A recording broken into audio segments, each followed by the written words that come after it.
A lot of our rules apply for any of you guys that are in jiu-jitsu or wrestling or anything like that. As far as our underhooks, our overhooks are concerned, we want to make sure that if we can fight our way up to our feet, we fight our way up to our feet. It's extremely important. That's just the easiest way to handle this.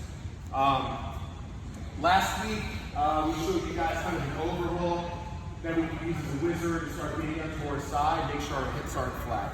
So we're going to follow that same principle. We're going to work off of an underhook here as well. And that changes the dynamics of a couple of things slightly, okay? So what I'd like to do as well, so now Johnson, kind of runs me over, and yeah, we're here, and he ends up like a little higher on me. So now I've kind of got this underhook here. Now, what I'm going to need to do though is definitely make sure whatever my underhook side is, I've got my leg to the outside as well. Now, because otherwise we get into whole like butterfly hooks and all that kind of stuff, right? So we'll kind of keep it easy here. Foot on the outside. Now, a lot of times for you guys that have firearms, your military, law enforcement, I recommend learning how to try to control which side you go to.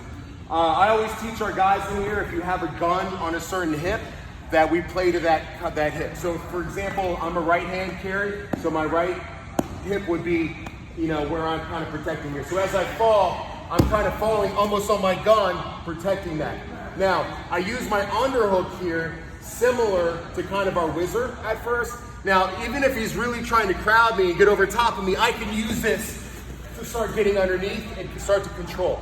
Now, I get my hips up, I start the technical lift, and then now very easily I can control this as well to stand up and then work into our other scenarios that we've already been kind of playing here. So this works out really well. So let's say we're kind of here and Johnson runs me over and already have this.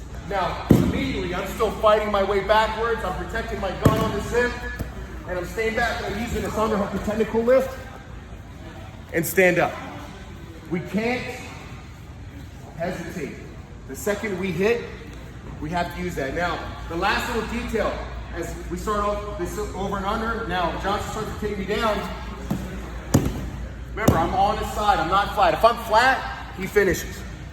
Now we're in this situation. And now look, he's got my gun, accessible. We're in a fight now, I have to lose my underhook, get two hands on the weapon.